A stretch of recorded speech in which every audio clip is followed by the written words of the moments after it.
Tá, bora lá, galera. Hoje a gente vai estar discutindo a grande diferença que tem entre a titulação de precipitação e a titulomeria de neutralização. Acredito que isso seja uma grande dúvida em relação para muitas pessoas, em relação à diferença deles dois. Tá? O que vai te ajudar a entender isso aqui? O que vai te ajudar a entender isso é a química de ensino médio, aquela química básica. Entende? Então vamos lá. Primeiro, titulomeria de precipitação e titulomeria de neutralização. A grande diferença é que uma vai formar um precipitado e a outra não forma um precipitado, certo? Mas por que isso acontece? Vamos lá. Na titulomeria de precipitação, eu tenho dois sais, certo? O NaCl. O NaCl ele é formado por uma ligação o quê? Iônica, certo? Ele é formado por uma ligação iônica. E o HNO3 também é formado por uma ligação iônica. Compostos formados por ligação iônica em água, o que vai acontecer? Eles vão se dissociar. Então, eu tenho uma solução aqui em que eles estão diluídos em água. Então, dentro da água aqui, eu vou ter, do NaCl, eu vou ter os íons Na+, e os íons Cl-. Tranquilo? Então, dentro da minha solução, eu tenho Na+, e Cl-. Não tenho nada ainda de HNO3, certo? Nitrato de prata. Quando eu começo a titular o nitrato de prata, o que vai acontecer? O nitrato de prata, por ser um sal iônico também, ao encostar na água, ele vai se dissociar, formando o quê? O Ag+, e o NO3-, certo? Ele vai se dissociar formando o Ag+, e o NO3-. Quando esse Ag+ se dissocia em água, ele captura o cloro Cl- que já estava dissociado, por ser um sal iônico, e formando o AgCl, certo? E o Na+, e o NO3 formam, teoricamente, nitrato de sódio. Qual a diferença entre esses dois compostos aqui? É que o nitrato de sódio ele se dilui em água com muita facilidade. Ele é um composto muito solúvel. Já o AgCl, ele é pouco solúvel. Por isso que quando a gente vai fazer titulação, a gente escolhe dois sais com esse tipo de característica.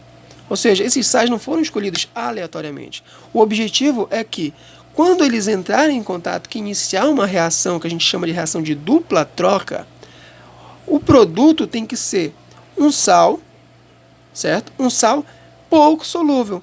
Para que quanto mais nitrato de prata eu titule dentro da minha solução, vai formar mais sal.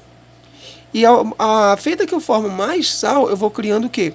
Eu vou criando um corpo de fundo na minha solução, um precipitado. Esse precipitado que é o que a gente chama de analito, quando tu vai pegar o item. Então, essa que é a característica. Eles formam esse precipitado porque eu vou, na reação dos dois sais, formar um sal pouco solúvel. Esse sal pouco solúvel é o meu precipitado. Tá ok? Aí ele pede para te calcular o quê? O potencial também dos íons prata e dos íons Cl-, que tu vai fazer aquela analogia, que é a concentração de Ag, por exemplo. Ag é igual ao menos log de Ag, que vai ser igual a um número x, a um potencial, que a gente vai chamar de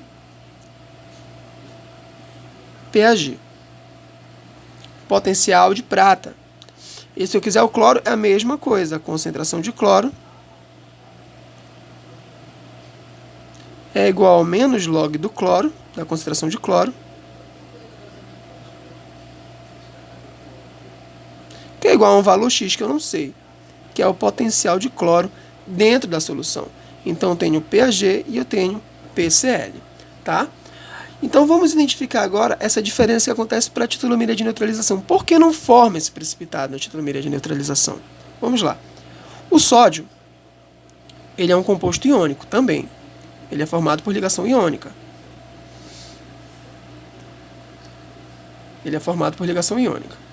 Quando eu vou formar o meu composto, a minha solução aqui, e jogar NOH, eu vou dissociar esse NOH formando Na+, e o OH-. Se ele é um composto iônico, obviamente que há o quê? A doação de elétrons, não compartilhamento, e eles vão acabar se dissociando, certo? E eles ficam lá dissociados em água, tranquilo? Quando eu começar a titular o HCl, olha o HCl, a característica do HCl. O HCl é um composto covalente. Basta lembrar disso. Bases são compostos iônicos, certo? Ácidos são compostos covalentes. Quando eu jogar esse ácido em água, o que vai acontecer? Ele não vai dissociar. Entretanto, o hidrogênio, ele é um elemento pouco eletronegativo. Ele é muito eletropositivo. E o cloro, ele é muito eletronegativo. Ou seja, o cloro, ele tem muito mais força para puxar o elétron que o hidrogênio tem, aquele único elétron. E por que isso acontece? Porque tu sabe que essa é uma solução de água, e a água é formada por quê? Por 2 átomos de hidrogênio e um átomo de oxigênio que tem dois pares de elétrons livres. Quando esse composto entra em água, o que acontece? O cloro, que fica Cl-, ele é atraído pelo hidrogênio, e o hidrogênio que tem uma carga parcial positiva, pelo elétron dele estar mais próximo do cloro, é atraído pelo meu oxigênio. Ele fica com uma carga parcial positiva e meu cloro com uma carga parcial negativa. Entende? Isso que acontece, ou seja, o NaOH ele fica dissociado em água, certo? E o HCl ele fica ionizado em água. Então eu vou ter a separação dos dois compostos, que é uma ionização. Um composto que não era iônico, ou seja, formado por ligação covalente, não havia íons aqui, ele vai se ionizar formando os íons Cl- e H+.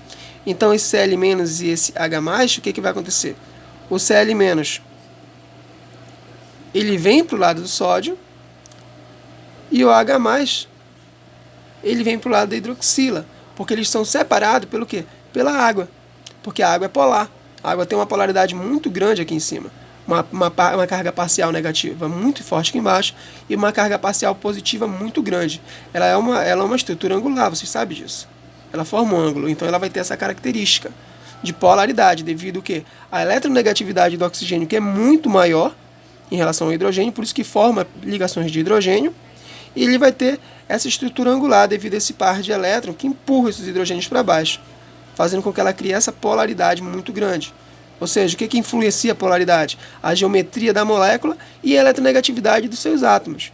Então, a água ela tem uma estrutura que favorece a polaridade e uma eletronegatividade entre os elementos que favorece também. Por isso que ela é muito polar. E ela faz essa ionização no HCl. Então, quando o HCl se ioniza, o que vai acontecer? Aqui vai formar o sal, cloreto de sódio, certo? E forma o que aqui, ó? OH- mais H+, vai formar o quê? H2O, água, certo? Esse aqui é só o processo de dissociação. Isso aqui não se mantém, certo? Isso não se mantém. Por que isso não se mantém? Se eu só jogasse o HCl em água, ia virar um composto ácido, porque ia formar hidrônio. Entretanto, dentro dessa minha água, eu tenho uma base. Então, a cada hidrônio que forma, o OH- reage com esse H+ aqui, formando água. Por isso, o composto não fica ácido. Ele fica um composto neutro. É uma neutralização. Por que neutro? Porque forma o sal NaCl. O sal NaCl é um composto neutro, é um sal neutro. E forma água. H2O, que obviamente é neutro, e vocês também sabem disso. E por que não forma precipitado, Eric? Porque aqui eu vou ter a formação de água, que a água é solúvel em água, então isso é a lógica. Se a água é solúvel em água, a água ela vai se diluir em água e formar mais líquido aqui dentro. Já o sal, ele vai ficar o quê? Dissociado em água. Ele fica dissociado em água. Então o que eu vou ter aqui? Esse meu composto aqui, ele é formado porque essa minha solução é formada, olha a lista, H2O, certo? Depois que eu titulo, ela vai ficar sendo formada por NaCl. NaCl o quê? dissociado em Na+ e Cl-. Então eu vou ter dois compostos que vão estar no estado aquoso. O Na+ e o Cl- no estado aquoso, porque vão estar dissociados e a água que está no seu estado líquido, que passa a ser parte, no caso aqui, do solvente da minha solução. Ou seja, eu entro HCl como soluto e a reação de dupla troca que ocorre, que é uma reação de neutralização, vai formar o quê? O NaCl dissociado e mais solvente. Então, na titulomeria de neutralização, eu tenho essa formação aqui. Por isso que eu não tenho precipitado. Precipitado aqui não existe. Já na titulomeria de precipitação, o que eu vou ter? Eu vou ter água, obviamente, porque o meu NaCl está diluído em água, certo? Eu tenho água. Eu tenho o NaNO3, que é um composto iônico e vai ficar dissociado também. Vai ficar dissociado em água, em Na+ e NO3-, fica dissociado lá. E eu tenho o AgCl, que é um sal pouco solúvel. Então ele vai ficar juntinho, precipitado, no fundo da minha solução. Certo? Então há uma analogia. Vamos fazer aqui os dois Erlenmeyer grande. Agora eu sei que não vai mais ficar dúvida sobre a diferença. Uma analogia fazendo os dois Erlenmeyer grandes, tá? Eu tenho água desse lado, NaNO3, Na+, NO3- e AgCl. E aqui na titulomeria de neutralização eu vou ter água sendo formada, eu vou ter NaCl e eu vou ter Na+, Cl-. Então aqui, ó, nos dois compostos, nos dois lados, eu já tenho H2O, nos dois, que é o meu solvente. Desse lado aqui, eu vou ter Na+ e Cl- diluído. Deste lado aqui, na titulomeria de neutralização, eu vou ter Na+ e OH- diluído. Tranquilo? Quando eu titulo o HNO3, eu vou ter a formação do AgCl, pouco solúvel, que vai para onde? Se precipitar no fundo.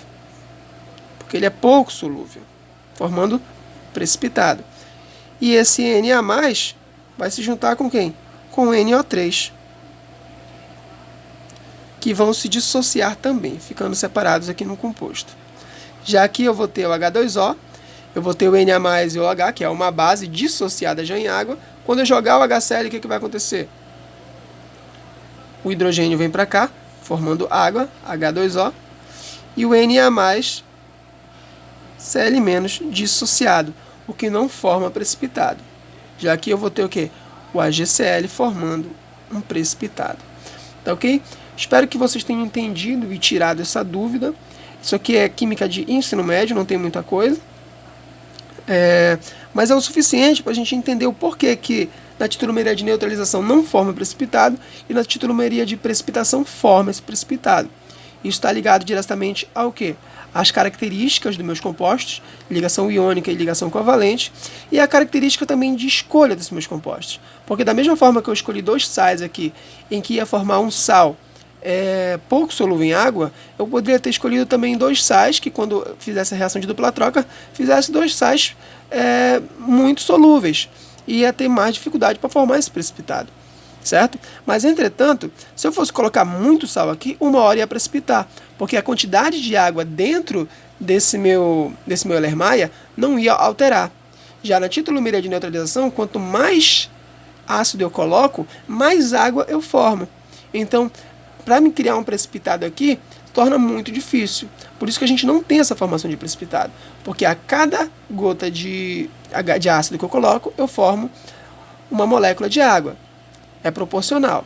E aqui, a cada gota de nitrato de prata que eu coloco, eu não formo uma gota de água, e sim eu formo mais sal. Por isso que precipita. Aqui eu vou ter um excesso de sal e a água continua a mesma. Aqui eu vou ter a formação de um sal, sim, o NaCl, mas a quantidade de água sempre vai aumentando de acordo com a quantidade de gotas que eu coloco aqui, que é uma titromeria de neutralização. Tá? E quando você quer calcular esse H+, e esse OH-, a gente vai ter isso aqui, ó, que é uma analogia à titromeria de precipitação. Então, aqui como eu tenho o PAG, que é o potencial de prata, e o PCl, que é o potencial de cloro, desse lado também eu vou ter quem? O pH, que é o meu potencial de hidrogênio, e aqui eu vou ter o meu POH, que é o meu potencial de hidroxila. PAG e PCl, pH e POH. Esse PAG e esse PCl, a soma deles dois tem que dar igual a menos log do meu KPS, certo? A menos log do meu KPS. Já a soma do pH mais o POH tem que dar 14. E é assim que a gente calcula, um pelo outro, certo? Se tu encontrar o pH, tu subtrai 14, tu tem o POH. E se tu encontrar o PAG, falta o Gzinho aqui, se tu encontrar o PAG, tu subtrai o menos log do KPS, que tu tem o PCl. É uma analogia, é a quantidade de íons que eu tenho de cada um, a concentração de cada um deles dentro da minha solução. Tranquilo? Eu espero que tenha sanado essas dúvidas e ajudado a compreender os assuntos lá na frente. Tá ok? Ficamos por aí e até a próxima.